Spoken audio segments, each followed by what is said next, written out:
얘들아, 자, 지금 일요일 밤 10시 34분이란다. 선생님이 너희들의 수업을 위해서 이렇게 지금 영상을 찍고 있어. 이제 앞으로 우리가 거꾸로 수업을 하기 위해서는 여러분들이 반드시 선생님이 이렇게 제공한 영상을 꼭 보고 오셔야 해. 웬만하면 10분 이내로 찍을 거니까 꼭꼭 보고 오셔야 합니다. 자, 봅시다.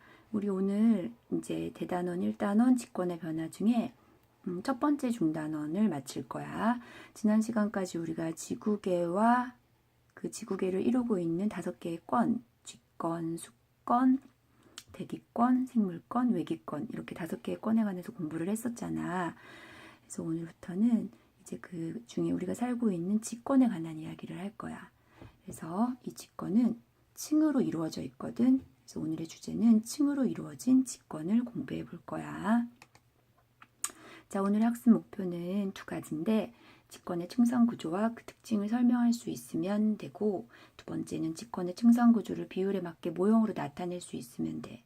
첫 번째 학습 목표를 여러분들이 영상으로 잘 학습을 해갖고 오면 두 번째 학습 목표를 우리 같이 활동 위주로 하면서 이제 익히게 될 거야.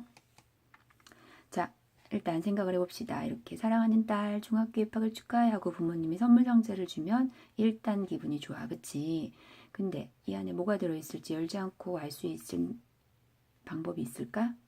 이 친구처럼 이렇게 흔들어 보고 아니면 투시력이 있으면 봐도 되고, 마찬가지로 우리 지구 내부도 직접 들어가 볼 수가 없잖아. 우리는 고작 그 지권의 가장 겉부분인 땅을 밟고 살고 있기 때문에 그 내부가 어떠한 모습을 하고 있는지 알 수 있는 방법이 사실은 그렇게 많지가 않아. 그래서 옛날 사람들은 일단 삽 들고 파봤대. 가장 직접적인 방법이지. 이제 기기가 발달해서 이렇게 굴착기도 이용해서 파보고. 그런데 직접 땅을 파는 데는 정말 한계가 있겠지. 아무리 열심히 정말 온갖 힘을 다해서 파도 10km도 못 팠대. 지구가 중심까지가 한 6,400km 정도 되거든.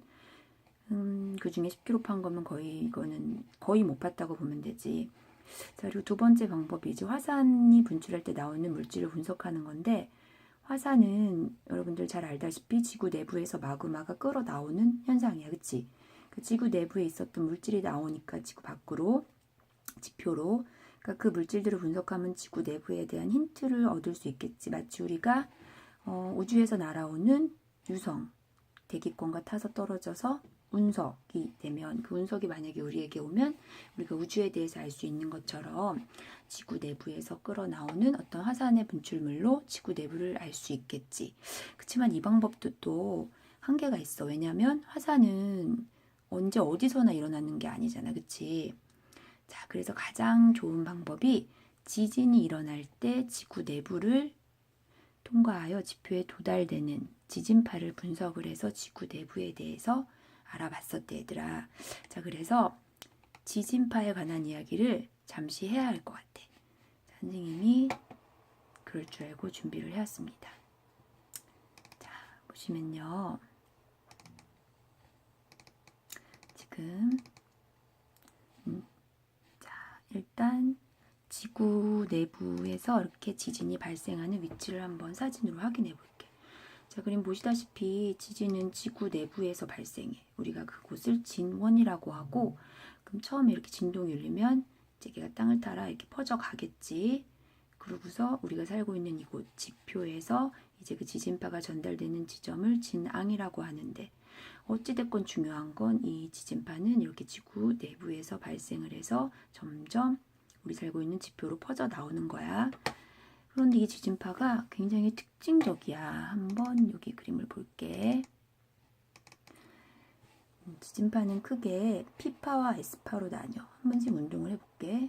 P파는 이렇게 에네르기파처럼 진행이 되는 파동이고, S파는 지렁이가 꿈틀꿈틀 기어가는 모습이 비슷하지, 그치? 자, 그런데 굉장히 중요한 게 있어. 자, 이 부분을 액체라고 표시하면 봐봐. P파는 여기가 고체라고 치자. 고체든 액체든 다 통과할 수 있어. 그런데 S파는 어때? 가다가 액체를 만나면 못 가지, 그치? 이 사실을 꼭 기억하고 있어야 돼. 에스파는 액체를 통과하지 못하는 지진파야.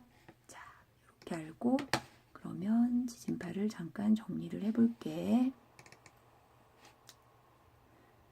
자, 그래서 이렇게 크게 지진파를 P파와 S파로 나뉘는데 아까 진동 방향과 나란한 에네르기파였고 이렇게 위아래로 꿀렁꿀렁한 S파였고 P파가 더 빨라. S파가 느리고 그리고 P파는 꿈틀꿈틀이 아니라 그냥 앞으로 쭉쭉 뻗어나가서 진폭이 작지만 S파는 이렇게 막 넘실넘실 갔잖아. 그래서 피해도 커. 제일 중요한 거. P파는 물질의 상태가 고체건, 액체건, 기체건 다 통과하지만 S파는 누구만 통과할 수 있다? 고체만 통과할 수 있다는 사실을 꼭 기억하고 있어야 해. 자, 그러면 이제 교과서를 다시 보도록 할게. 자, 우리 이렇게 지진파의 분석을 통해서 사람들은 지구 내부의 구조를 알아냈어. 이제 그거를 하나씩 살펴볼게. 지구는 이렇게 지각, 멘틀, 외핵, 내핵으로 이루어져 있대. 이제 우리는 하나씩 보면 돼. 자, 지각은 이 우리 살고 있는 지표로부터 한 35km 정도까지의 두께를 얘기해. 대륙 지각과 바다 밑에 해양 지각이 있고 보시다시피 대륙 지각이 훨씬 두꺼워. 35km고 해양 지각은 한 5km 정도 된대. 그리고 우리 잘 알다시피 돌, 암석으로 이루어져 있겠죠. 자, 이제 두 번째 층인 멘틀을 볼게. 멘틀은 가장 많은 부피를 차지하고 있지. 깊이는 아까 요 지각이 끝나는 35km에서 한 2,900km 정도이고 좀 특이한 건 고체는 고체인데 약간 움직임이 있는 고체, 말랑말랑한 고체, 그걸 유동성 있는 고체로 이루어져 있다고 얘기를 해. 자, 그리고 여기 멘틀을 구성하는 물질이 녹으면 마그마가 만들어진대. 자, 그리고 세 번째 이제 중요한 외핵이 나왔어.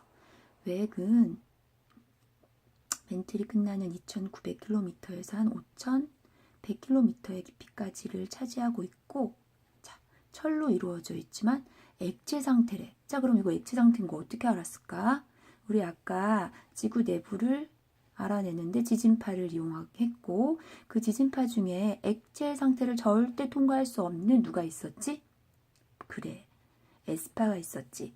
에스파가 이곳을 통과하지 못하는 사실을 알아내고 아, 이곳은 뭔가 이 윗부분하고는 다른 물질로 이루어져 있겠구나 라고 생각을 한 거야. 그래서 사람들은 이 부분을 외액으로 이름을 지어줬고 에스파가 통과하지 못하니까 아, 액체 상태이겠구나 라고 생각을 한 거야. 자, 그 다음에 마지막으로 요 내핵, 지구 중심까지 6,400km 깊이까지 아까 이거 한 5,100km였지. 지구 중심까지의 층이고 이 부분은 고체로 이루어져 있다는 사실을 알아냈어. 여전히 X파는 못 가겠지. 이미 여기서 막혔어. 여기까지밖에 못 왔지. 그런데 잘 가던 P파가 액체를 만나면 느려지겠지. 그러다가 다시 속도가 빨라지는 걸 보고 아, 이 부분은 또 여기 액체와는 다른 고체겠구나 라고 알아낸 거야. 이렇게 해서 총 4개의 지구 내부의 층상 구조를 알아낸 거고 자, 내용은 다 했어. 선생님이 갖고 있는 자료를 하나만 더 보여줄게.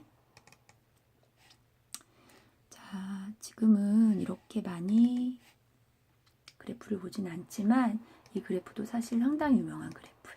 가로축은 깊이, 지구 중심까지고 세로축은 지진파의 속력이야. 일단 P파부터 볼게. 자, 지각 되게 조금 차지하고 있지. 이 점선까지가 지각이야. 35km 두께겠지? 빨라지지. 멘틀까지는 그러다가 속도가 확 느려져. 아, 이 부분이 액체인 외액이고 그러다 다시 P파가 빨라지는 걸 보고 아, 고체인 내액이겠구나 한 거야. 자, 그런데 S파 봐봐. 잘 빨리 가다가 못 가지. 아, 여기 액체라서 못 간 거야. 그럼 여기가 고체여도 이미 여기서 못 가니까 진행을 못 하겠지. 그래서 이러한 유명한 그래프도 있어 얘들아. 이것도 좀 기억을 해주면 참 좋겠어. 자, 그래서 선생님이 내용을 얘기를 했어요. 여러분들이 이걸 잘 보고 오면은 선생님이랑 같이 이렇게 우리가 모둠 활동을 해서 지구 내부를 합체시키는 일을 한번 해볼 거야. 재밌겠지? 자, 이거 꼭 보고 오자.